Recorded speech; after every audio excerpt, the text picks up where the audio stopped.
সামান্য একটা পশুর গোশত না খাওয়ার কারণে আল্লাহর নবী যদি তাকে এভাবে সতর্ক করতে পারেন, আপনি আমি আজকে যারা নামাজ পড়তেছি না, যাকাত দেই না, মিথ্যা কথা বলি, মানুষের সাথে খারাপ ব্যবহার করি, এগুলো কত আগে আপনার আমার মানা দরকার।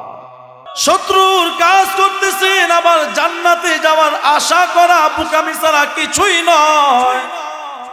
জান্নাতে যদি যাইতে হয় আল্লাহর কাজ করা লাগবে। শয়তানের কাজ যে করতেছেন, আমি আপনাদেরকে অল্প সময় একটু সতর্ক করে যাই, যারা শয়তানের কাজ করতেছেন, কিয়ামতের দিন যখন হাসরের ময়দানে দাঁড়ায় যাবেন, চতুর্দিকে নাফসি নাফসি আওয়াজ, সমস্ত মানুষ চিল্লাইতেছে বাঁচাও বাঁচাও, সমস্ত নবী কান্না করতেছে, সমস্ত মানুষ আল্লাহর কাছে কান্দে, মালিক তুমি আমাদেরকে বাঁচাও, সবাই কান্না করতেছে। ওই সময় সবাই গিয়া শয়তান গিয়া ধরবে, শয়তান গিয়া বলবে, তুই বলছিলি ফজরের নামাজ না পড়লে নাকি জান্নাতে যাওয়া যাবে, তুই বলছিলি সুদের কাজ করলে নাকি জান্নাতে যাওয়া যাবে, তুই বলছিলি ভাইয়ের সাথে দুর্ব্যবহার করলে নাকি জান্নাতে যাওয়া যাবে, জান্নাতে নিয়ে চল। সমস্ত মানুষ বলতে লাগলো, আইয়ুব তুমি তো বর্তমানে সমাজের পয়গম্বর, তুমি থাকবা সুস্থ, তুমি থাকবা সুখের মধ্যে, কিন্তু তোমার শরীরের মধ্যে পোকা ধরে গেছে, তাহলে তুমি তো দেখা যায় ভালো না। নাউযুবিল্লাহ। আইয়ুব পয়গম্বরের সন্তান তার স্ত্রীগুলো ছেড়ে সবাই চলে গেছে। 1-2টা বছর নয়, দীর্ঘ 22টা বছর আইয়ুব আলাইহিস সালামের শরীরের মধ্যে পোকা, পোকার কারণে ঘুমাইতে পারেন না, চলতে পারেন না, খাইতে পারেন না, ঘুমাইতে পারেন না। একটা মাত্র বিবি তাকে বলতে লাগলো, স্বামী তোমাকে সবাই ছেড়ে যাইতে পারে, আমি স্ত্রী ছেড়ে যাইব না। এমন স্ত্রী আমাদের আছে না নাই? আল্লাহর নামের সাথে আপনাদের কারো কি শত্রুতা আছে? তো জুড়ে বলেন না আছে? আপনারা কি চান মরণের সময় আমাদের জবান দিয়ে আল্লাহর নামটা উচ্চারিত হোক? চান কি চান না? জোরে কথা বলতে হবে মুসলমান, চান কি চান না? মানুষ হুচুট খেয়ে পড়ে গেলে দেখবেন কেউ ডাক দে বাবা গো, কেউ ডাক দে মারে গো, ঠিক না? কিন্তু দেখবেন সমাজের মধ্যে কিছু বান্দা আছে হুচুট খেয়ে পড়ে গেলে বলে আল্লাহ রে, বলে না? একই ব্যক্তি বলল বাবা গো মা গো, আবার আরেক ব্যক্তি বলল আল্লাহ গো। বুঝা গেল এটা যখন অভ্যাসে পরিণত হয়, যত বড়ই বিপদে পড়ুক না কেন আল্লাহর নামটা মুখ দিয়ে অটোমেটিক চলে আসে। মরণের সময় আজরাইলকে দেখে মুমিন বান্দার ভিতরে ভূমিকম্পের মতো কাঁপাকাঁপি শুরু হয়ে যাবে। ওই সময় আপনার মুখ দিয়ে আল্লাহর নামটা বাহির হবে, যদি আপনি আল্লাহর নাম বলে অভ্যস্ত থাকেন। এজন্য যারা মরণের সময় কালেমা তয়্যিবা পড়ে দুনিয়া থেকে জান্নাতি হয়ে যাইতে চান, সকলেই জবান খুলে জিকির করি লা ইলাহা।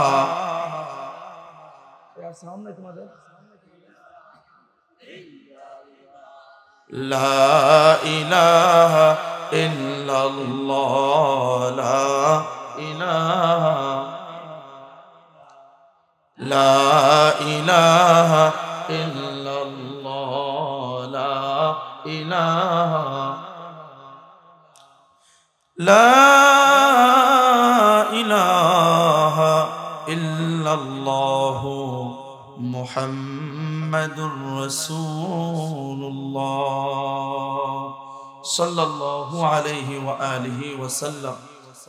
আরাকুল শাহী জামে মসজিদ ও এলাকাবাসীর উদ্যোগে 2 দিন ব্যাপী বার্ষিক ওয়াজ ও দোয়ার মাহফিলের মুহতারাম সভাপতি, সম্মানিত প্রধান অতিথি, বিশেষ অতিথিবৃন্দ, মুআজ্জাজ মুকাররম মুরব্বিয়ান আইজাম, বেরাদারান ইসলাম, পর্দার আড়ালের সম্মানিতা শ্রদ্ধেয়া আবেদা সালেহা জাকেরা পর্দানিশীন মা ও বোনেরা, মহান আল্লাহ রব্বুল আলামিনের দরবারে অগণিত অসংখ্য শুকরিয়া যে মহান রব্বুল আলামিন আপনাকে আমাকে সব ধরনের ব্যস্ততা থেকে মুক্ত রেখে, সকল অসুস্থতা থেকে সুস্থ রেখে, সব ধরনের ঝামেলা থেকে মুক্ত রেখে জান্নাতের এই বাগানে আসার এবং বসার জন্য তৌফিক দান করলেন। এজন্য আমরা সে মহান মালিকের দরবারে শুকরিয়া জ্ঞাপন করে বলি আলহামদুলিল্লাহ। আলহামদুলিল্লাহ বলতে আপনাদের কষ্ট হয়? দেখি তো কে কে আছেন হুজুর কষ্ট হয়? কেউ নাই না? যাক আলহামদুলিল্লাহ। আলহামদুলিল্লাহ বললে কি পরিমাণ লাভ আপনাদেরকে বলবো, শুনবেন? কোন বান্দা যদি আল্লাহ পাকের কৃতজ্ঞতা আদায় করতে গিয়া আলহামদুলিল্লাহর ভিতর হরফ আছে মোট 8টা। কয়টা? 8টা। জান্নাতের দরজা কয়টা? 8টা। এখন আল্লাহ পাকের শুকরিয়া আদায় করতে গিয়া কোন বান্দা যদি 8টা হরফের আলহামদুলিল্লাহ বলে, তার বান্দাকে তিনি জান্নাতে যাওয়ার সময় 8টা দরওয়াজা দিয়া অভ্যর্থনা জানাইতে আল্লাহর কোনো দায়বদ্ধতা আছে? নাই। কোন বান্দা যদি একবার আলহামদুলিল্লাহ বলে অথবা একবার সুবহানাল্লাহ বলে, নবীজি বলেন ওই বান্দার জন্য তার বরাদ্দকৃত বেহেশতের মধ্যে একটা গাছ লাগানো হয়। সুবহানাল্লাহ। সুবহানাল্লাহ বলতে আপনাদের কষ্ট হচ্ছে?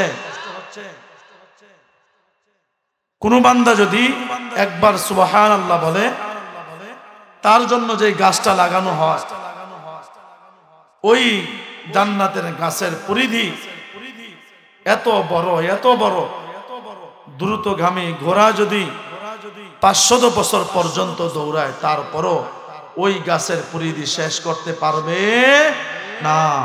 এজন্য এখন যে সুবহানাল্লাহ বলবে তার জন্য জান্নাতে একটা গাছ রোপণ করা হয়। বলেন সুবহানাল্লাহ। এখন যারা বলবে তাদের জন্য আরেকটা, আরো জোরে এখন যারা বলবে তাদের জন্য আরেকটা। 2টা হাত উঁচু করে দেন, নারায়ে তাকবীর। একটু হাতটা নাড়াচাড়া দেন, নারায়ে তাকবীর। দিন ইসলাম, দিন ইসলাম জিন্দাবাদ, জিন্দাবাদ। লড়াইয়ের ওই ময়দানেতে যেতে তোমাকে হবে, প্রয়োজনে সব রক্তটুকু জমিনেই ঢেলে দেবে। ঠিক কিনা? আমাদের এই 24 অভ্যুত্থানে আমাদের ছাত্র সমাজ, আমাদের মুসলমানরা স্বৈরাচারী শাসককে দূর করার জন্য 16 বছরের শাসককে কেউ দূর করতে পারে নাই। যখন মুসলমানরা ছাত্র সমাজ নিজের রক্ত ঢেলে দিছে জমিনের মধ্যে, আল্লাহ তাআলা মুসলমানদেরকে স্বাধীনতা দিতে বাধ্য হয়ে গেছেন। সুবহানাল্লাহ। লড়াইয়ের ওই ময়দানেতে যেতে তোমাকে হবে, প্রয়োজনে সব রক্তটুকু জমিনেই ঢেলে দেবে। ঠিক কিনা? তবুও তোমায় লড়তেই হবে, মানিবে না পরাজয়। তবুও তোমায় লড়তেই হবে, মানিবে না পরাজয়। বিপ্লব মানে জীবন দেয়া, বসে থাকা নয়। সে কোনো দিন আসবে না রে, করো যদি ভয়। ঠিক কিনা? আসবে বিজয়, রক্ত আর জীবনের বিনিময়। আসবে বিজয়, আপনারা পারেন না? বলেন আসবে বিজয়, রক্ত আর জীবনের বিনিময়। বিপ্লব মানে জীবন দেয়া, বসে থাকা নয়। সে কোনো দিন আসবে না রে, করো যদি ভয়। ঠিক কিনা? বাংলার জমিনে বিপ্লব ঘটাইতে হলে নিজের বুকের তাজা রক্ত আল্লাহর জমিনের মধ্যে ঢালতে যদি হয়, মুসলমান সেনা ঢালতে রাজি আছে না নাই? মুসলমানদের 313 জন সাহাবী কাফেরদের বিরুদ্ধে আল্লাহু আকবার ধ্বনি তুলছে, আল্লাহর উপর ভরসা রাখছে। হাজার হাজার বেদিন বেঈমানরা মুসলমানদের সাথে টিকতে পারে নাই, আল্লাহ পাক মুসলমানদেরকে জয় দিয়ে দিয়েছেন। সুবহানাল্লাহ। এজন্য মুসলমান সবসময় হুঁশিয়ার থাকতে হবে। মুসলমান ঘুমানোর জাতি নয়, অথচ মুসলমান ঘুমায় গেছে। ইহুদি বেদিন বেঈমানরা ঘুমায় নাই। একের পর এক ষড়যন্ত্র, একের পর এক কৌশল আটকাইতেই আছে, কিন্তু পারে না, পারবেও না যতদিন পর্যন্ত মুসলমানরা জাগ্রত থাকবে ইনশাআল্লাহ। আল্লাহ তাআলা আমাদেরকে এই মাতৃভূমিকে রক্ষা করার জন্য সব সময় হুঁশিয়ার থাকার, চৌকান্না থাকার তৌফিক দান করেন। সকলে বলেন আমিন। আমি আপনাদের সামনে কুরআন ও হাকিমের একটা আয়াতে কারিমা তেলাওয়াত করেছি। আপনাদের অত্র মাহফিলের যারা কমিটি মহোদয় আছেন সকলেই একটা বিষয়বস্তু নির্ধারণ করে দিছে, এবং যেটা হোক এটা আমি চাই। একটা মাহফিলের মধ্যে একটা বক্তাকে বিষয়বস্তু নির্ধারণ করে দিলে এটা সুন্দর, কারণ এলাকার মধ্যে কোন ব্যাধিটা আছে, কোন ক্যান্সারটা আছে, এটা একমাত্র ওই এলাকার মানুষ জানতে পারবে, বক্তা জানতে পারবে না। কারণ বক্তা হলো মুসাফির, মেহমান মানুষ। তাকে যদি অবগত করা হয় এই বিষয়ে আলোচনা করলে আমাদের এলাকার ফায়দা হবে, তাহলে দেখতে সুন্দর, এবং এরকমই বিষয়বস্তু নির্ধারণ করে দেওয়া হোক, এটা আমাদের সকলেরই কাম্য। তো অত্র মাহফিলের কমিটিদের এবং যারা আয়োজক আছেন এলাকাবাসী সকলেরই একটা আশা, বিষয়বস্তু হলো যে মুসলমানরা সকলে যেন ইসলামের মধ্যে পরিপূর্ণ রূপে প্রবেশ করে। কি করে? পরিপূর্ণ রূপে প্রবেশ করে। আল্লাহ পাক কুরআন শরীফের মধ্যে কয়টা সূরা নাজিল করছেন বলতে পারেন? 134টা, হ্যাঁ 114টা। এই 114টা সূরার মধ্যে সবচাইতে বড় সূরার নাম কি বলতে পারেন? সূরা বাকারা। এগুলো শিখা চাই। আজকে আমাদের মাহফিলগুলোতে যদি কণ্ঠের বাঁশি বাজানো না হয়, যদি একটু হাসাহাসি মজা দুষ্টামি না করা হয়, মন ভরে না। আজকে এই জায়গায় যদি কোনো নর্তকী আসতো তাহলে জাগা দেওয়া যাইতো না, ঠিক কিনা বলেন?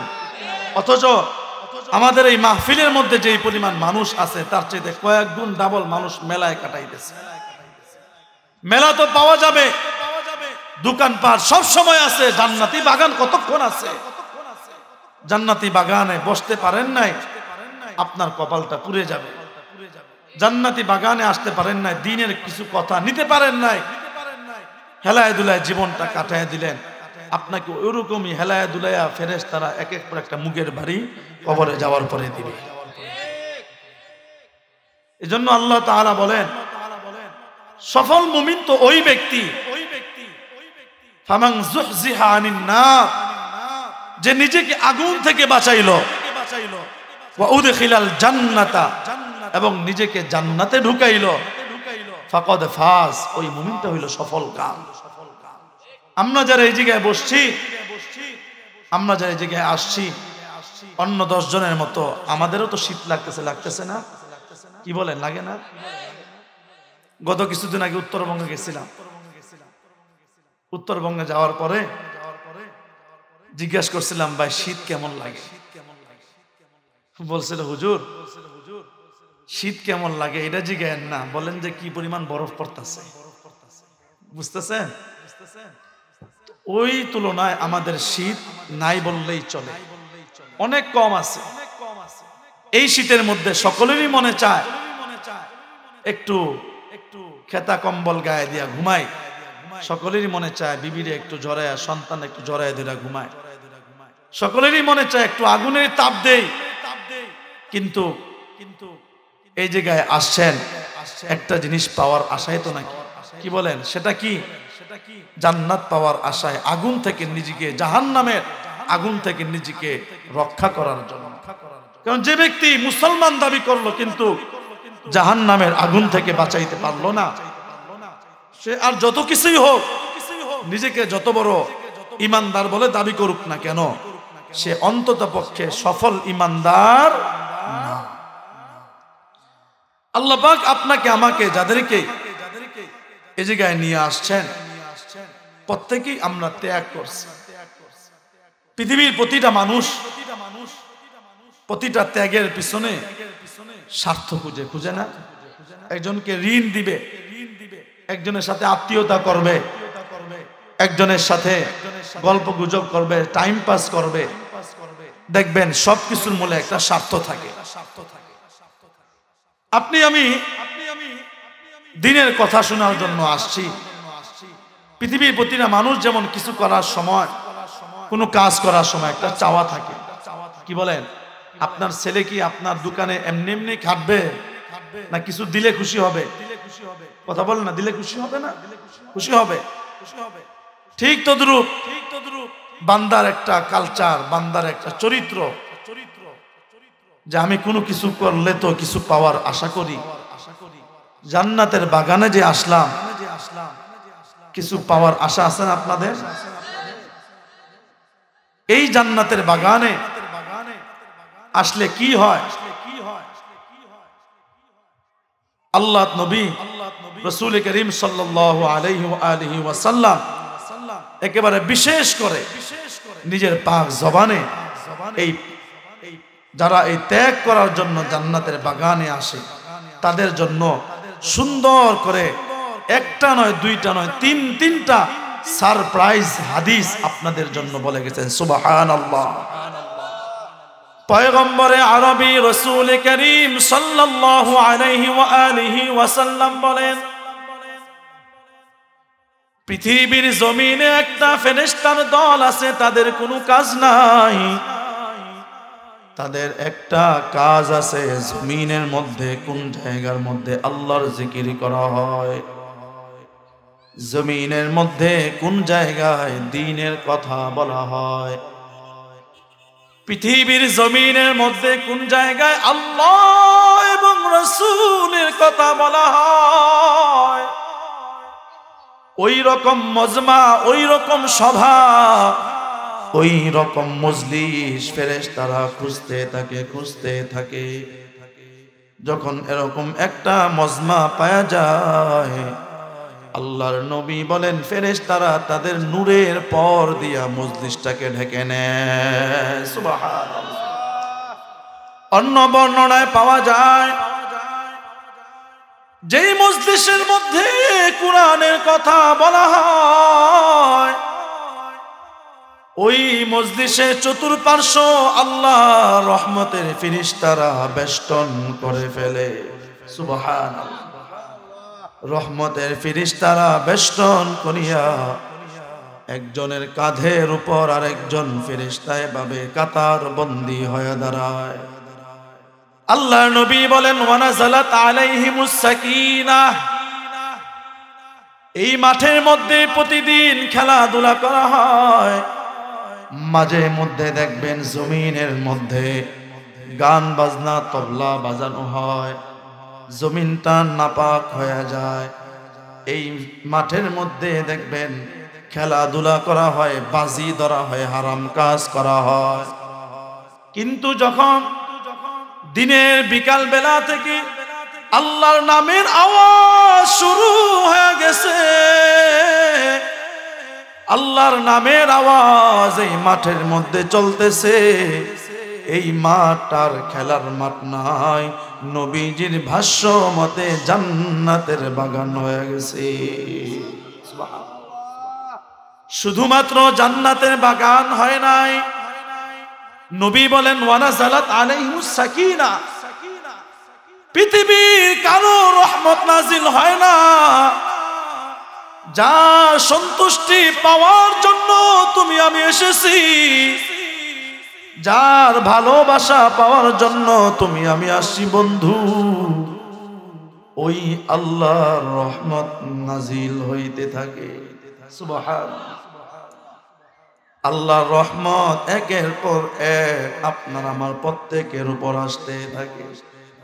ফেরেশতারা কাতার বন্দী হয়ে দাঁড়ায়, একজনের কাঁধের উপর আরেকজন দাঁড়াইয়া কাতার বন্দী হইয়া আমার আল্লাহর আরশ পর্যন্ত চলে যায়। হাদিসের মধ্যে আসে, ওয়া যাকারাহুমুল্লাহু ফী মান ইনদা। আপনার আমার নাম যদি সংসদ ভবনে অথবা প্রধান উপদেষ্টার একটা মজলিসের মধ্যে আলোচনা করা হয়, আপনার কানে যদি আসে, আপনার নামটা প্রধান উপদেষ্টার একটা মজলিসের মধ্যে বলা হয়েছে, কতটা ভালো লাগবে, ঠিক কিনা বলেন? মনে করেন ডক্টর ইউনূসের একটা মিটিং এর মধ্যে আপনার আলোচনা হয়েছে, আপনি তো খুশিতে বাকবাক। আল্লাহ নবী বলেন, দুনিয়ার কোন জমিনের মধ্যে কুরআন এবং হাদিসের আলোচনা শোনার জন্য যদি যাও, তোমার আলোচনা, তোমার কথা পৃথিবীর কোন দরবারে নয়, পৃথিবীর কোন মিটিং এ নয়, বরং রব্বুল আলামিনের মিটিং এ আলোচনা হবে। সুবহানাল্লাহ। রব্বুল আলামিন ফেরেশতাদেরকে জিজ্ঞাসা করবেন, তোমরা খান কোথা থেকে আসলা, কারণ কি? ফেরেশতারা তখন খুশি মনে আল্লাহকে বলবে, আল্লাহ, কেরানীগঞ্জের ইকুরিয়ার মধ্যে আরাকুল মসজিদের উদ্যোগে একটা মাহফিলের আয়োজন করা হয়েছে। আপনার বান্দারা আপনার কথা শোনার জন্য একসাথে সুন্দর করে বসছে। আল্লাহ তাআলা বলেন, তারা কি জন্য বসলো? কৃষক কৃষিকাজ ছেড়ে, বাড়িওয়ালা বাড়ি ছেড়ে দিয়া কেন আসলো? রিক্সাওয়ালা রিক্সা ছেড়ে দিয়া, দোকানদার দোকান ছেড়ে দিয়া, ঘরওয়ালা ঘর ছেড়ে দিয়া কেন আসলো? ফেরেশতারা বলে, আল্লাহ, তোমাকে পাওয়ার জন্য আসছে, জান্নাত পাইতে আসছে, জাহান্নাম থেকে বাঁচতে আসছে। কি বলেন, জাহান্নাম থেকে বাঁচতে আসছে কিনা? আল্লাহ তাআলা বলেন, তারা কি জান্নাত দেখছে, জাহান্নাম দেখছে? আমি আল্লাহ কি আমার নবীকে দেখছে নাকি? দেখছি। কথা বলতে হবে, দেখছি নাকি? দেখি না। আল্লাহ তাআলা সাথে সাথে গর্ব করে আওয়াজ দিয়া বলেন, ফেরেশতারা শুনো, তারা আমি আল্লাহকে দেখে নাই, নবীকে দেখে নাই, জান্নাত দেখে নাই, তাহলে কেন আসলো? তোমরাই তো বলছিলা আমার বান্দাদেরকে বানানোর কোনো প্রয়োজন নাই। আজকে তোমরাই সাক্ষী থাকো, কিয়ামতের কঠিন ময়দানে আমার এই বান্দার জিন্দেগি তামাম গুনাহ খাতা ক্ষমা করে দিব। এই সুন্দর একটা সুসংবাদ শুনে আপনার খুশি না বেজার? একটু জোরে বলতে হবে, মুসলমান খুশি না বেজার? খুশি যদি হয়ে থাকেন, বেশি না মাত্র একটা ঘন্টা সময় আমি অধমকে দেওয়া যাবে নি? দেওয়া যাবে? আল্লাহ কবুল করেন। আমি আপনাদের সামনে সূরাতুল বাকারার 208 নম্বর আয়াত, কয় নম্বর আয়াত? একটু কথা বলতে হবে মুসলমান, কয় নম্বর আয়াত? 208 নম্বর আয়াত আপনাদের সামনে তেলাওয়াত করেছি।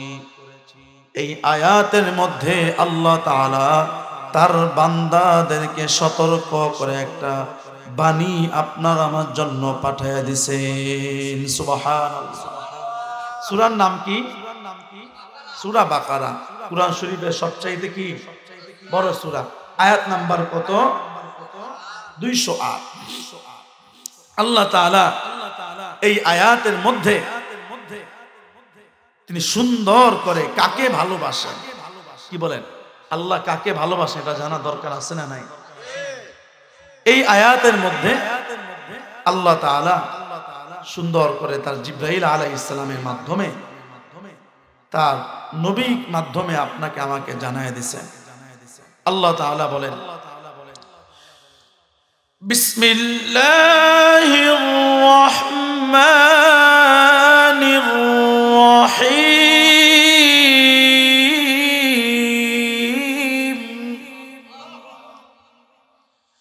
ইয়া আইয়ুহাল্লাযীনা আমানু দুখুলু ফিস সিলমি কাফা। আল্লাহ তাআলা এই আয়াতের মাধ্যমে আপনাকে আমাকে ডাক দিয়েছেন আমানু। কুরআন শরীফের মধ্যে আল্লাহ তাআলা বিভিন্ন ভাবে সম্বোধন করছেন ইয়া আইয়ুহান নাস। কোথাও কোথাও বলছেন ইয়া ইবাদি, কোথাও কোথাও বলছেন মানুষ বলে ডাকছেন, আবার কোথাও বান্দা বলে ডাকছেন। কিন্তু আল্লাহ তাআলা তার প্রিয় বান্দাদেরকে আমানু, ঈমানদার বলে ডাক দিছে। সুবহানাল্লাহ। আল্লাহ তাআলা বলেন পৃথিবীর জমিনে আপনি দুনিয়ায় চলার সময় আপনি মনে করেন ঢাকা গেছেন গুলিস্তান, গিয়ে একটা দোকানদারকে জিজ্ঞাসা করছেন ভাই তোমার নাম কি? সে বলল আমার নাম রেজাউল করিম। আপনি বললেন আমার নাম তো রেজাউল করিম। আরেকজনকে পাইছেন, জিজ্ঞাসা করছেন তুমি কি করো? সে বলে আমি বাসের কন্ট্রাক্টরি করি। আমিও তো বাসের কন্ট্রাক্টরি করি। অতএব তোমার আমার কাজের সাথে আমার কাজের মিল আছে, অতএব তুমি আমি মিতা হয়ে গেলাম। দেখবেন সাথে সাথে দুইজনে হাত মিলে বন্ধুত্ব তো করে। আল্লাহ তাআলা বলেন আমি আল্লাহর একটা গুণবাচক নাম হইল মুমিন। কি?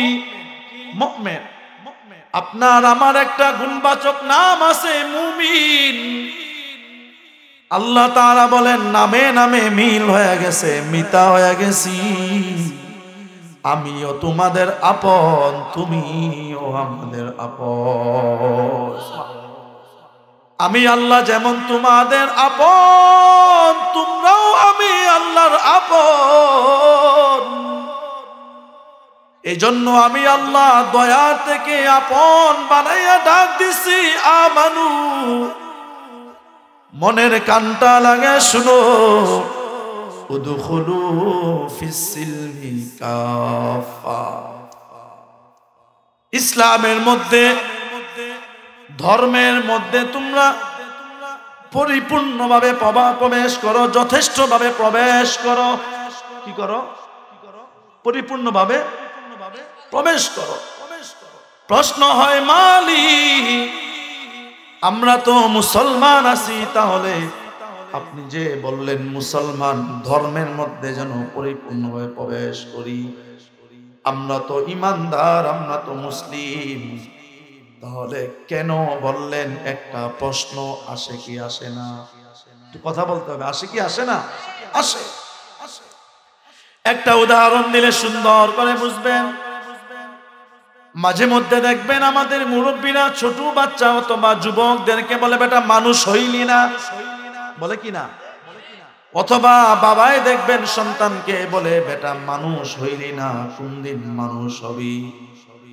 একটা প্রশ্ন করতে চাই মুরব্বী বাবাজি, যুবক যাকে বলছে সে মানুষ কি মানুষ না? মানুষ না? মানুষ। দুইটা হাত, দুইটা পা, দুইটা চোখ থাকলে মানুষ হওয়া যায় না। মানুষের অবগঠন, মানুষের মতো দেখতে পারলে মানুষ হওয়া যায় না। যদি দেখতে মানুষের মতো লাগলে মানুষ হইতো, তাহলে সবচাইতে ভালো মানুষ ছিল আবু জাহাল। হাত পা সুন্দর, চেহারা সুন্দর হইলে মানুষ হওয়া যায় না। সুন্দর চেহারা না থাকলে যদি মানুষ না হয়, তাহলে বেলাল রাদিয়াল্লাহু আনহু তো একেবারেই কালো। কালো না? ঠোঁটটা মোটা, নাকটা ভুসা, চোখটা টেরা, চেহারাটা কালো, দেখতে একেবারে অসুন্দর। কিন্তু বেলাল কত দামি সাহাবী। আল্লাহর নবী বলেন আমি যখন জান্নাতে গেছি আমার সামনে বেলালের জুতার আওয়াজের শুনছি। বুঝা গেল দুইটা হাত, দুইটা পা থাকলে মানুষ হওয়া যায় না। মানুষ হইতে হলে ভিতরে কিছু চরিত্র থাকতে হয়। ওই চরিত্রের কথা আল্লাহ তাআলা বুঝায় দিয়া বলতেছেন চরিত্র যদি মানতে চাও, মানুষ যদি হতে হয়, ইসলামের মধ্যে সুন্দর করে প্রবেশ করো।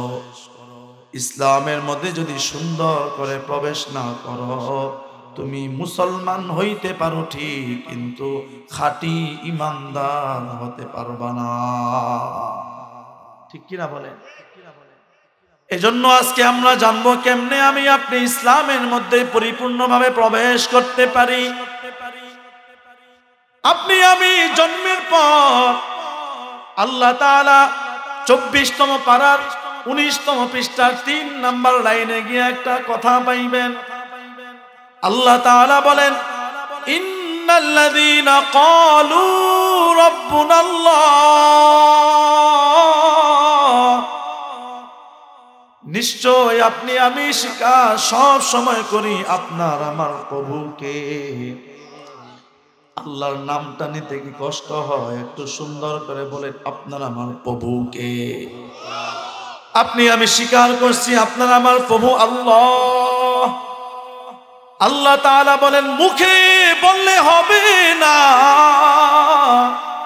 কাজের মাধ্যমে পরিচয় দিতে হবে। সুম্মাস্তাকামু, তার উপর অটল অবিচল থাকা লাগবে।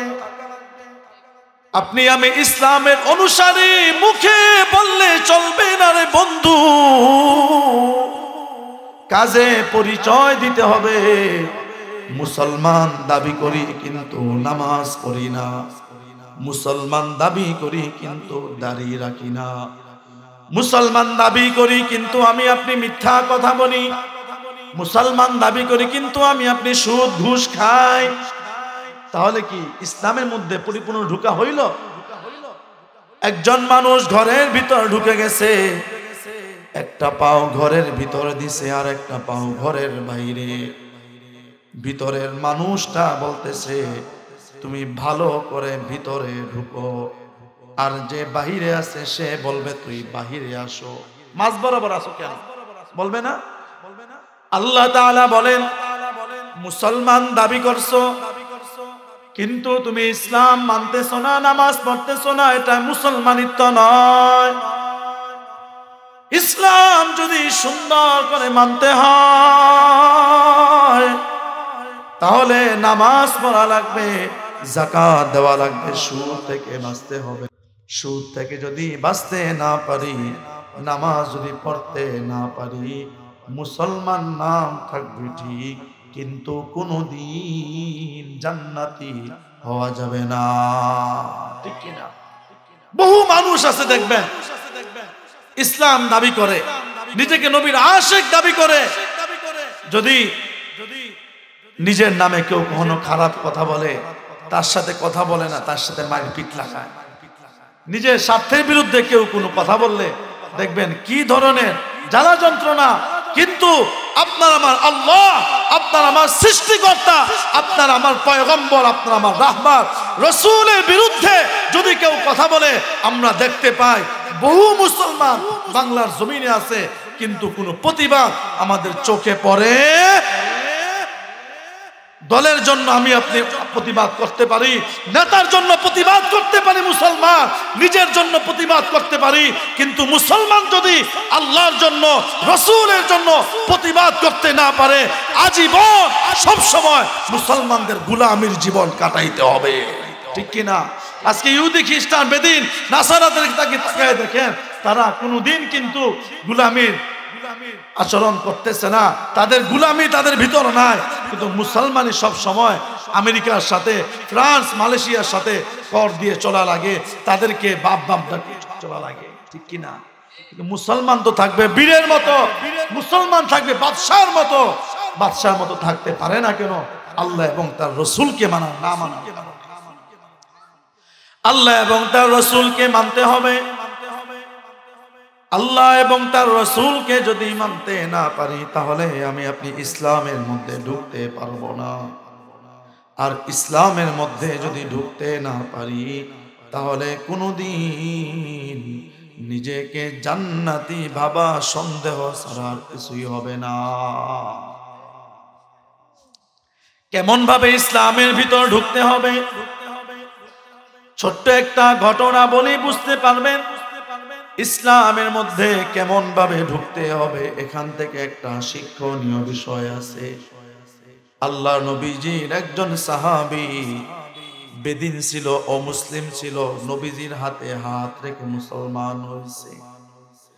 সাহাবী মুসলমান হওয়ার পর গোপনে গোপনে সে চলে উটের গোশত খায় না। কিসের গোশত? একটু জুড়ে বলতে হবে, কিসের গোশত?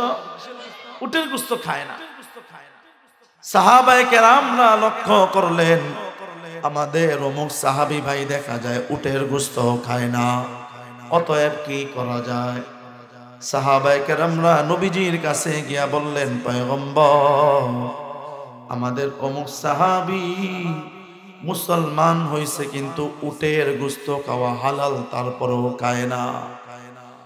নবীজি সাহাবীকে ডাক দিলেন, ডাক দিয়া বললেন, তুমি নাকি উটের গোশত খাও না, সত্য নাকি? বলে, হ্যাঁ, উটের গোশত খাই না। কেন খাও না? আগে যে ধর্ম ছিল সেই ধর্মে উটের গোশত খাওয়া নিষেধ ছিল, এই জন্য সেই ধর্মকে কিছুটা মূল্যায়ন করে কি উটের গোশত খাইতেছ না এমন? বলে, হ্যাঁ। বুঝছেন বিষয়টা?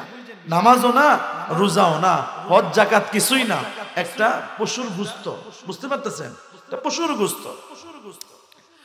আল্লাহ তাআলা নবী বলতে লাগলেন, তুমি যদি অন্য ধর্মকে মূল্যায়ন করে উটের গোশত না খাও, তাহলে কিন্তু তুমি ইসলাম মানতেছ না। ইসলাম যদি মানতেই হয়, ইসলামের মধ্যে যে সকল গোশত খাওয়া হালাল, ওই গোশত তোমার খাইতে হবে, ওই গোশত তোমার খাইতে হবে। সামান্য একটা খাবার, সামান্য একটা পশুর গোশত না খাওয়ার কারণে আল্লাহর নবী যদি তাকে এভাবে সতর্ক করতে পারেন, আপনি আমি আজকে যারা নামাজ পড়তেছি না, যাকাত দেই না, মিথ্যা কথা বলি, মানুষের সাথে খারাপ ব্যবহার করি, এগুলো কত আগে আপনার আমার মানা দরকার, কত আগে আপনার আমার মানা দরকার। কিন্তু আমি আপনি তো মানতেছি না। মানতেছি? সবাই বুঝতেছে? একটা গোশত খাওয়া হালাল, নবীজি সেটা শোনার সাথে সাথে তাকে সতর্ক করছেন, ওই গোশত না খাইলেও মানুষ বাঁচে, কিন্তু নামাজ না পড়লে ইমানের মধ্যে ত্রুটি হয়, যাকাত আদায় না করলে ইমানের মধ্যে ত্রুটি হয়, সেই কাজগুলো না করলে আপনার আমার কত আগে সতর্ক হওয়া চাই। এই আয়াতের শেষের দিকে গিয়ে আল্লাহ তাআলা বলেন, ইয়া আইয়ুহাল্লাযীনা আমানু দুখুলু ফিস-সিলমি কাফা ওয়া লা তাত্তাবিউ খুতুওয়াতিশ শাইতান। আল্লাহ তাআলা বললেন, ইসলামের মধ্যে পরিপূর্ণভাবে প্রবেশ করো, শয়তানের পদাঙ্ক অনুসরণ করিও না।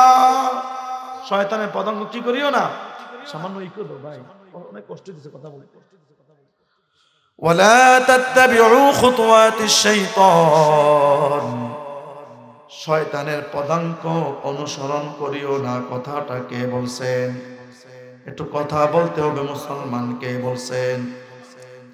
আল্লাহ তাআলা বলছেন, ওয়ালা তাত্তাবিউ খুতুওয়াতিশ শাইতান, শয়তানের পদাঙ্ক অনুসরণ করিও না।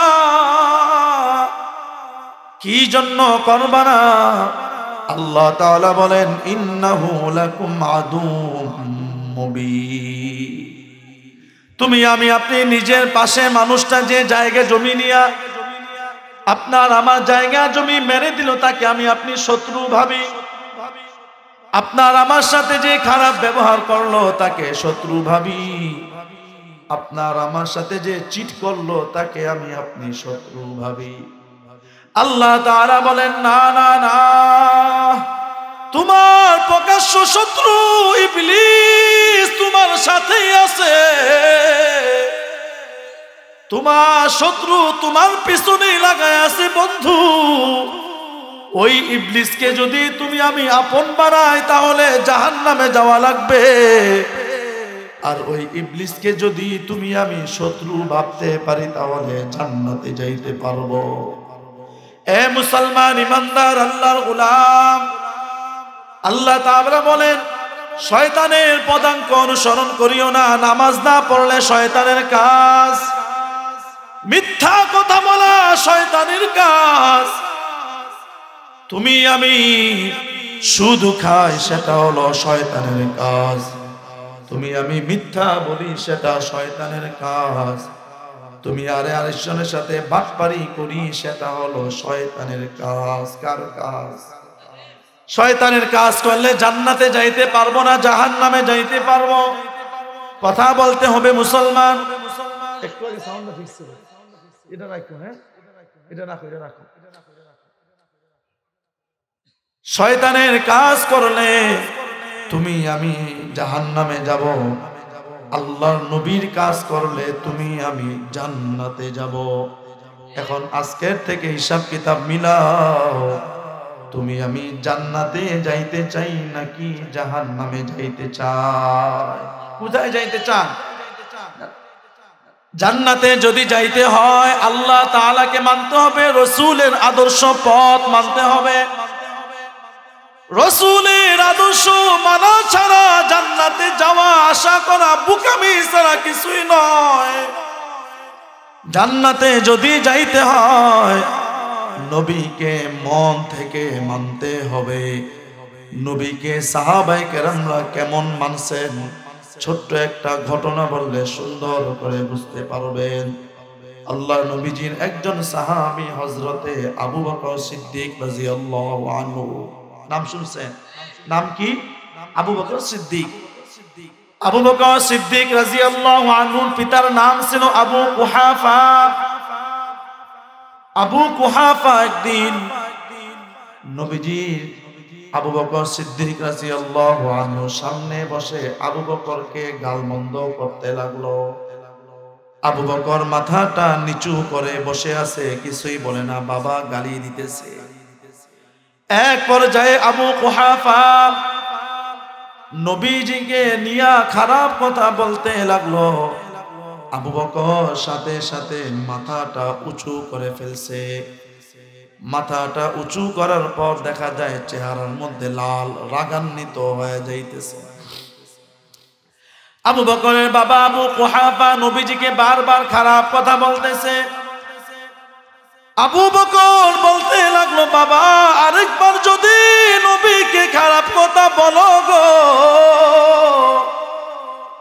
তাহলে মনে রাখিও তোমাকে আমি ছাড় দেব না। তুমি বাবা হইতে পারো, তোমার কিন্তু খবর আছে।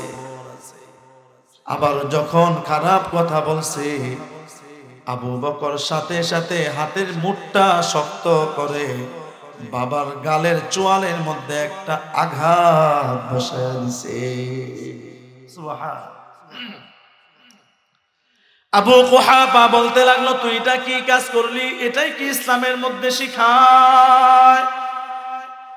আবু বকর বলতে লাগলেন, আবু কুহাফা তুমি আমাকে বলো, আমাকে মারো, কোনো আঘাত আমি করব না, কিন্তু আমার নবী নামে যদি একটা কথা বলো জীবন থাকতে আমি আবু বকর ছাড় দিতে পারবো না। ঠিক কিনা? কারণ আমার নবী আগে, আমার রাসূল, আমার আল্লাহ আগে, আমার ইসলাম আগে, তারপরে তুমি আমি। ইসলামের মধ্যে যদি আঘাত আসে তোমাকে আমি ছাড় দিয়া কথা বলবো না। অথচ আমি আপনি ইসলামকে মানি না, রাসূলকে মানি না, আল্লাহকে মানি না, নবীকেও মানি না, শয়তানের কথা মানি। আবারও আপনাদের কাছে জিজ্ঞাসা করি, নামাজ না পড়া কার কাজ? জুড়ে বলতে হবে মুসলমান, কার কাজ? মিথ্যা কথা বলা কার কাজ? সুদ ঘুষ খাওয়া কার কাজ? মানুষের সাথে দুর্ব্যবহার করা কার কাজ? এখন আপনি আমি নিজেই শিকার যাই, শয়তানের কাজ করতেছি, আল্লাহর কাজ করি না, কিন্তু ঠিকই তো জান্নাতের আশা করতেছি। এটা বোকামি ছাড়া কিছুই নয়। একটা সন্তান যদি বাবাকে না মানে, ওই সন্তানকে বাবা এক সময় দেখবেন তেজ্য পুত্র করে দেয়। বাবাই মনে করেন হাজি মানুষ, গাজী মানুষ, নামাজি মানুষ, কিন্তু সন্তানটা মদ পান করে, সন্তানটা দেখবেন মিথ্যা কথা বলে, মানুষের সাথে ধোঁকাবাজি করে। বাবা সন্তানকে একবার দুইবার তিনবার বুঝায়, তারপরে কিন্তু আর বুঝায় না, এক সময় তেজ্য পুত্র করে দেয়। শয়তানের কাজ করতেছেন। শয়তান আল্লাহর বন্ধু না শত্রু? কথা বলতে হবে মুসলমান, শয়তান আল্লাহর বন্ধু না শত্রু? শত্রুর কাজ করতেছেন, আবার জান্নাতে যাওয়ার আশা করা বোকামি ছাড়া কিছুই নয়। জান্নাতে যদি যাইতে হয় আল্লাহর কাজ করা লাগবে। শয়তানের কাজ যে করতেছেন, আমি আপনাদেরকে অল্প সময় একটু সতর্ক করে যাই, যারা শয়তানের কাজ করতেছেন, কিয়ামতের দিন যখন হাসরের ময়দানে দাঁড়ায় যাবেন, চতুর্দিকে নাফসি নাফসি আওয়াজ, সমস্ত মানুষ চিল্লাইতেছে বাঁচাও বাঁচাও, সমস্ত নবী কান্না করতেছে, সমস্ত মানুষ আল্লাহর কাছে কান্দে, মালিক তুমি আমাদেরকে বাঁচাও, সবাই কান্না করতেছে। ওই সময় সবাই গিয়া শয়তানে গিয়া ধরবে, শয়তানে গিয়া বলবে, তুই বলছিলি ফজরের নামাজ না পড়লে নাকি জান্নাতে যাওয়া যাবে, তুই বলছিলি সুদের কাজ করলে নাকি জান্নাতে যাওয়া যাবে, তুই বলছিলি ভাইয়ের সাথে দুর্ব্যবহার করলে নাকি জান্নাতে যাওয়া যাবে, জান্নাতে নিয়ে চল। তখন শয়তান জবাব দিবে, ওই জবাবটা আল্লাহ তাআলা নিজের কালামের মধ্যে নিজেই তুলে ধরছে। আল্লাহ তাআলা বলেন, শয়তান তখন বলবে, ওয়াকালা শাইতান, শয়তান বলবে, লাম্মা কুদিয়াল আমরু ইন্নাল্লাহ ওয়াদাকুম ওয়াদাল হক, তোমার আল্লাহ যে তোমাকে বলছিল নামাজ পড়লে জান্নাতে যাবি, মিথ্যা কথা বললে জাহান্নামে যাবি, তুই যে সুদের কাজ করলে, মানুষের সাথে খারাপ ব্যবহার করলে জাহান্নামে যাবি, আল্লাহ তাআলা যেটা বলছেন ওয়াদাকুম ওয়াদাল হক, আল্লাহ তাআলার ওয়াদা সত্য, আমি শয়তানের ওয়াদা হলো মিথ্যা। শয়তান বলবে, وقال الشيطان لما قضي الامر ان الله وعدكم وعد الحق, তারপরে শয়তান বলবে, আমাকে তো কোনো ক্ষমতা দেওয়া হয় নাই, আমাকে তো তোমাদের উপর কোনো ক্ষমতা প্রয়োগ করার জন্য বলা হয় নাই, আমি তোমাদেরকে ডাকছিলাম, তোমরা আমার কথা শুনছো, তোমরা আমার কথা শুনছো, আমি কি করব? এখন আপনি বলেন, যদি আপনাকে এখন জিজ্ঞাসা করা হয় এখন কি চলতেছে, রাত না দিন, বলেন তো? রাত। এখন বোঝা গেল আরেকটা জিনিস আছে, সেটা হলো কি দিন, ঠিক না? এখন শয়তানে আপনাকে ডাকছে, ফজরের সময় শীত লাগে, নামাজ পড়তে মনে চায় না, শয়তান ডাকছে। একটা হলো শয়তানের পথ, আর একটা হলো কার পথ? আল্লাহর পথ। এখন আপনি শয়তানকে মানছেন, শয়তানের ডাকে সাড়া দিছেন, বোঝা গেল আল্লাহর ডাকে সাড়া দেন নাই। শয়তান বলবে, আমি তোদেরকে ডাকছি, তোরা আমার কথার সাথে সাথে শুনছো, মা আনা বিমুসরিখি ওয়া মা আনা বিমুসরিখি, আজকে আমি তোদেরকে কোনো সাহায্য সহযোগিতা করতে পারবো না, কারণ আমি শয়তান হইলাম নিজে একটা পোল্টিবাজ, নিজে একটা কি পোল্টিবাজ, আমার মতো পোল্টিবাজ এই দুনিয়ার কেউ নাই। আমি তোদেরকে নিয়া এরকম সুন্দর করে খেলছি, তোরা আমার সাথে খেলছো, আজকে আমিও জাহান্নামে যাব, তোরাও আমার সাথে জাহান্নামে যাবি। এজন্য বলতে চাই বন্ধু, শয়তানের কথা শুনবো নাকি আল্লাহর কথা শুনবো? আল্লাহ এবং রাসূলের কথা যদি তুমি আমি শুনি, যেদিন সমস্ত মানুষ তোমার আমার সাথে স্বার্থপরতা করবে, যেদিন তোমার আমার সাথে সমস্ত মা বাবা সবাই তোমার আমার সাথে স্বার্থপরতা করবে, একজন মানুষ স্বার্থপরতা করবে না, তিনি হলেন আমার আল্লাহ। কে? জুড়ে বলেন না কে? 2 নাম্বার, আপনার সাথে আরেকজন স্বার্থপরতা করবে না, আপনার আমার রাসূল। ওই রাসূল, ওই আল্লাহ বলতেছে ইন্নাহু লাকুম আদুউম মুবিন, তোমার আমার প্রকাশ্য শত্রু হলো শয়তান। ওই শয়তানকে আর আপন বানাইও না, ইসলাম মেনে সামনের দিকে চলো। তোমার আমার শয়তানের পথে চললে বেশি টাকা আসবে।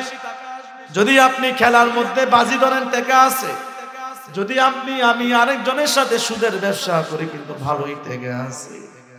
যদি আপনি আরেকজনের সাথে ঘুষের ব্যবসা করি, আমাদের পুলিশের ভাইরা এখন কিন্তু একেবারে চুপ হয়ে গেছে, ঠিক না?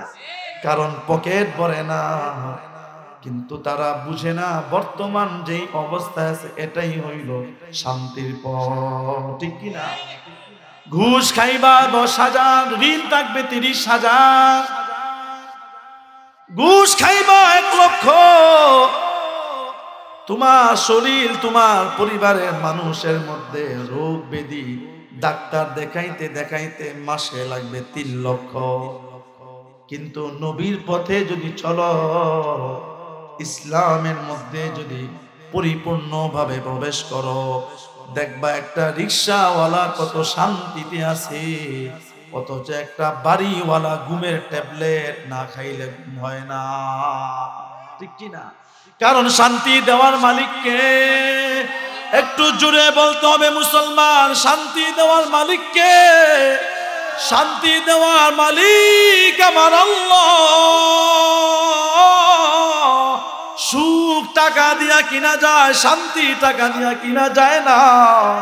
শান্তি যদি কিনতেই হয় আল্লাহর কাজ করে চলতে হবে।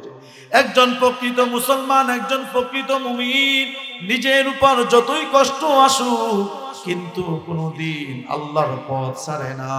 একজন আল্লাহর খাঁটি আশিক নিজের যত কষ্টই হোক দেখবেন নিজের দাড়িটা কাটে না। একটা সেনাবাহিনীর কথা শুনছিলাম, সেনাবাহিনীকে বলা হয়েছিল যদি তুমি দাড়ি কাটো তাহলে তোমার চাকরি থাকবে, আর যদি তুমি দাড়ি রাখো তোমার চাকরি থাকবে না। সেনাবাহিনী কত উচ্চ পদস্থ ওয়ালা বলছে তোর চাকরি আমি দিয়া দিলাম, কিন্তু আমার নবীর সুন্নতি দাড়ির মধ্যে কুর লাগাইতে পারবো না। তোমার বিবি যদি বলে দাড়ি রাখলে তোমাকে বুড়া বুড়া লাগে, তোমার বন্ধু যদি বলে নামাজ পড়লে তোর সাথে থাকবো না, তুমি তাদেরকে বৃদ্ধাঙ্গুলি দেখাইবা কিন্তু আল্লাহর বৃদ্ধাঙ্গুলি দেখাইও না। কারণ চক্ষুটা বন্ধ হয়ে গেলে আপন আপন বলতে কেউ পাইবা না। চক্ষুটা বন্ধ, তোমার সন্তান তোমার আগেই মাটি দেওয়ার আগেই জায়গা জমি সব কিছু দেখো ভাগাভাগি করা লাগে। ইসলামের পথে চললে, সুন্দরভাবে চললে, যদি কোনো কষ্ট হয় কষ্টের মধ্যেও দেখবেন একটা আরাম আছে। আপনার স্বামী স্ত্রীর মধ্যে যদি একটা মিল হয় দেখবেন আলু ভর্তা ডাইল ভাত খান, কিন্তু মিল থাকার কারণে আপনাকে স্বামী বলে সম্বোধন করলে মায়া লাগে, লাগে না? আপনার সন্তানকে আপনি ভালো কিছু দিতে পারেন না, কিন্তু ঘরে আসার সাথে সাথে আপনার সন্তানের কপালে একটা চুমু দেন, দেখবেন মনের মধ্যে কত শান্তি। ইসলামের পথে চলতে গেলে যত কষ্টই হোক কিন্তু দেখবেন একটা মনের মধ্যে একটা শান্তি শান্তি লাগে, ঠিক? আপনি মুসলমান দাবি করেন কিন্তু নামাজ পড়েন না, নিজেকে চোর চোর লাগে, লাগে কি লাগে না? আপনি মুসলমান নিজেকে দাবি করেন কিন্তু মিথ্যা কথা বলে, নিজেকে দেখবেন একটা বাটপার বাটপার মনে হয়, ঠিক কি না? আপনি নিজেকে মুসলমান দাবি করেন কিন্তু ওজনে কম দেন, নিজেকে একটা ধান্দাবাজ ধান্দাবাজ মনে হয়, ঠিক কি না? অথচ একটা রিকশাওয়ালা, একটা নিম্ন শ্রেণীর মানুষ দিন আনে দিন খায়, তাকে যদি জিজ্ঞাসা করো কেমন আছে বলবো আলহামদুলিল্লাহ। আর যদি একটা বড় লোকরে জিজ্ঞাসা করো বলবে ভাই মরলে ভালো আছি, কপালে কোনো সুখ নাই। কি বলেন, আছে কি আছে না? যত বেশি অত্যাচার হয়, যত বেশি দেখবেন নিজেকে ফাঁস লাগায় মরে, কোনো গরিব দেখবেন মরে না, বেশিরভাগ বড় লোকরা মরে। বড় লোকরা দেখবে যদি ক্ষমতা পল্টি খায় গাট্টি বস্তা পর্যন্ত গুছাইতে পারে না। ঠিক কিনা? বলতেছিলাম বন্ধু, ইসলামের পথে মানতে গেলে, ইসলামের পথে চলতে গেলে একটু কষ্ট হবে। ইসলামের পথে চলতে গেলে আপনার মন চাবে আমি একটু একটা বেগানা নারীকে দেখি। ইসলামের পথে চলতে গেলে মন চাইবে আমার ভাবিকে, আমার খালাতো বোনটাকে একটু দেখি। ইসলামের পথে চলতে গেলে মনটা চাইবে আমি একটু ফজরের সময় কম্বল মুড়ি দিয়া ঘুমাই। ফজরের সময়, শীতের সময় উঠতে গেলে ঠান্ডা পানি দিয়া ওযু করতে কত কষ্ট, কিন্তু আপনি যদি কষ্ট করে নামাজ পড়তে আরাকুল শাহী মসজিদে আসেন, সেজদা দিয়া দেখবেন কত মজা, কত মজা, কত মজা। এই সেজদার মধ্যে যেই মজা, এই মজাটা আর দুনিয়ার কোনো জিনিসে পাইবেন না। ঠিক কিনা? একজন বেগানা নারীকে রাস্তার মধ্যে দেখছেন, সাথে সাথে চক্ষুটা বন্ধ করে দিয়েছে। মনের মধ্যে একটু কষ্ট লাগে, কিন্তু দেখবেন একটা মজা মজা লাগে। এই মজা দেওয়ার মালিক আমার আল্লাহ। আল্লাহর পথে চললে মজা দিবেন তিনি, তার কথা না মানলে সুখ কাড়ে নিবেন তিনি। সময় হয়ে গেছে? আচ্ছা ঠিক আছে। ইসলামের পথে চলতে গেলে একটু কষ্ট হবে। ছোট্ট একটা ঘটনা বলে শেষ করে দিব। আল্লাহর নবীর একজন পয়গম্বর হযরতে আইয়ুব আলাইহিস সালাম নাম শুনছেন? হযরতে আইয়ুব পয়গম্বর, তার এই জমিনের মধ্যে আল্লাহ তাআলা যতগুলো তিনি পয়গম্বর দিয়েছেন প্রত্যেকটা পয়গম্বরকে পরীক্ষা করছেন। এর মধ্যে হযরতে আইয়ুব আলাইহিস সালামকেও কিন্তু পরীক্ষা করছে। আইয়ুব আলাইহিস সালামের শরীরের মধ্যে পোকা ধরে গেছে। পৃথিবীর মধ্যে যত আপন ভাবেন আপনকে, করোনার সময় কিন্তু সবাই ধরা খেয়ে গেছে। বাবার করোনা হইছে, সন্তান বাবার কাছে যায় না। স্ত্রীর করোনা হইছে, স্বামী স্ত্রীর কাছে যায় না। প্রমাণ আছে না? না আছে। আইয়ুব আলাইহিস সালামের শরীরের মধ্যে পোকা ধরে গেছে। সমস্ত মানুষ বলতে লাগলো, আইয়ুব তুমি তো বর্তমানে সমাজের পয়গম্বর, তুমি থাকবা সুস্থ, তুমি থাকবা সুখের মধ্যে, কিন্তু তোমার শরীরের মধ্যে পোকা ধরে গেছে, তাহলে তুমি তো দেখা যায় ভালো না। নাউযুবিল্লাহ। আইয়ুব পয়গম্বরের সন্তান তার স্ত্রীগুলো ছেড়ে সবাই চলে গেছে। 1-2টা বছর নয়, দীর্ঘ 22টা বছর আইয়ুব আলাইহিস সালামের শরীরের মধ্যে পোকা। পোকার কারণে ঘুমাইতে পারেন না, চলতে পারেন না, খাইতে পারেন না, ঘুমাইতে পারেন না। একটা মাত্র বিবি তাকে বলতে লাগলো, স্বামী তোমাকে সবাই ছেড়ে যাইতে পারে, আমি স্ত্রী ছেড়ে যাইব না। এমন স্ত্রী আমাদের আছে না? নাই? অনেকেরই আছে। স্ত্রী বলতে লাগলো, স্বামী আপনার উপর পরীক্ষা চলতেছে এটা আমি জানি, কিন্তু আমি চাই আমার জীবন যতক্ষণ আছে আমি সব সময় আপনার সাথে চলতে থাকবো। আইয়ুব আলাইহিস সালাম সুন্দর করে চলতেছেন, কষ্ট হয়, কিন্তু তিনি নিজেকে নিজে বুঝ দিতেছেন, ধৈর্য ধরতেছেন। এক পর্যায়ে তার শরীরের পোকা তার জিহ্বার মধ্যে লেগে গেছে। আইয়ুব আলাইহিস সালাম চোখের পানি সরে বলতেছেন, মালিক, কান্না করতেছেন। জিব্রাইল আলাইহিস সালাম বলতে লাগলেন, আল্লাহ আপনার বন্ধু কান্দে, কি জন্য কান্না করে? 22টা বছর একবারও কাঁদলো না। আল্লাহ তাআলা বলেন, আইয়ুব কি জন্য তুমি কান্দো? আইয়ুব আলাইহিস সালাম বলতে লাগলেন, আল্লাহ ও মালিক, আমাকে 22টা বছর পোকায় যত কামড়াইছে, কষ্ট হইছে, কিন্তু মজা। আমার জবান দিয়া তোমার নাম জপি, যত জপি ততই মজা। এতদিন পর্যন্ত আমার জিহ্বা দিয়ে আপনার নাম জপতাম, যখন দেখি আমার শরীরের পোকা আমার জিহ্বার মধ্যে এসে গেছে, আমি আইয়ুব আমার মনের মধ্যে কষ্ট লেগে গেছে। আজকে থেকে তো আপনার নামটা জপা যাবে না। এই জন্য আমি কান্না করতেছি। মুসলমান, তুমি যদি আল্লাহর নাম জপতে পারো, তোমার মনের মধ্যে খুশি লাগার কথা। তুমি যদি নবীর নামে দুরূদ পড়তে পারো, তোমার মধ্যে খুশি লাগার কথা। অথচ তুমি যদি গায়কের গান শুনতে পারো, তোমার মধ্যে মজা লাগে। তুমি যদি মিথ্যা কথা বলতে পারো, তোমার মধ্যে মজা লাগে। তুমি যদি আরেকজনের সাথে বাটপারি করতে পারো, মজা লাগে। অথচ সাহাবায়ে কেরামের দিকে তাকাও, ছোট্ট একটা ঘটনা বলে শেষ করে ফেলবো। প্রধান মেহমান চলে আসছে, সাহাবায়ে কেরাম জীবন চলে গেছে, সাহাবায়ে কেরামের অনেক কষ্ট হয়েছে, তারপরও তারা কষ্টর দিকে তাকান নাই, আল্লাহর দিকে তাকাইছে।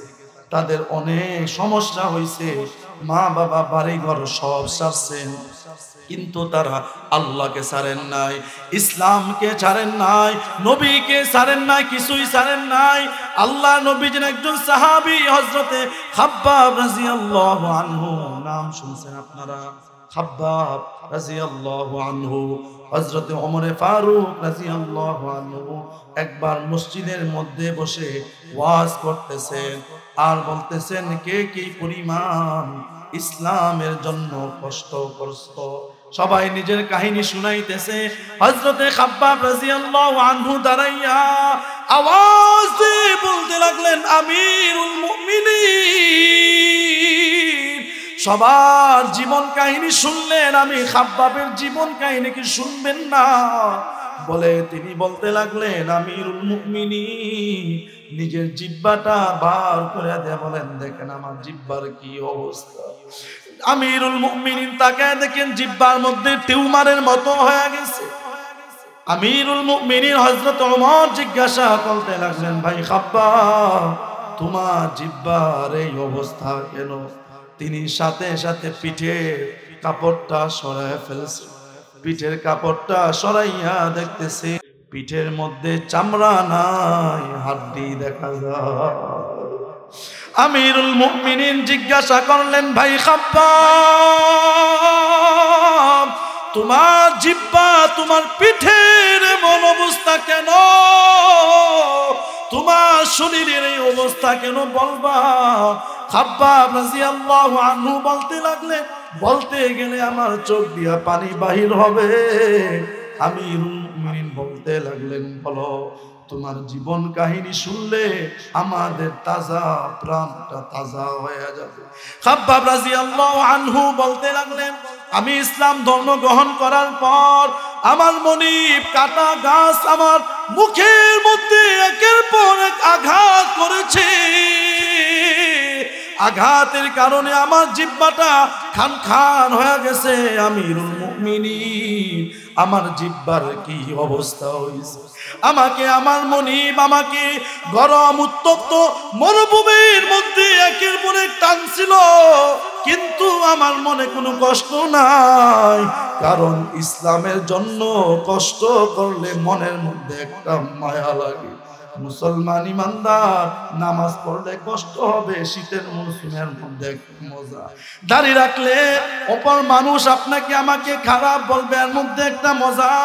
এই মজা যদি আমি নিয়ে চলতে পারি, দেখবেন মরতে দেরি, আল্লাহর মেহমান কানার মেহমান হইতে দেরি হবে না। সুবহানাল্লাহ। আল্লাহ তাআলা আমাদেরকে অল্প সময়ের মধ্যে যা কিছু কথা বললাম, শীতের মৌসুম, বেশি রাত করা ঠিক হবে না, আগামীকাল সময় আছে, আবার প্রধান মেহমান চলে আসছেন। অল্প সময়ের মধ্যে ইসলামের কথা যতটুকু বললাম, আল্লাহ পাক আমাদের সকলকেই সুন্দরভাবে ইসলামকে মানা, নবীকে মেনে, আল্লাহকে মেনে সামনের দিকে চলার তৌফিক দান করেন। আসসালামু আলাইকুম ওয়া রাহমাতুল্লাহি ওয়া বারাকাতুহু। Presents by Kuakata media centre. হক্কানি আলেমদের নিত্য নতুন ভিডিও পেতে আমাদের চ্যানেলটি সাবস্ক্রাইব করুন। কুয়াকাটা মিডিয়া সেন্টার, ইসলামিক বিনোদনের বিশ্বস্ত সঙ্গী।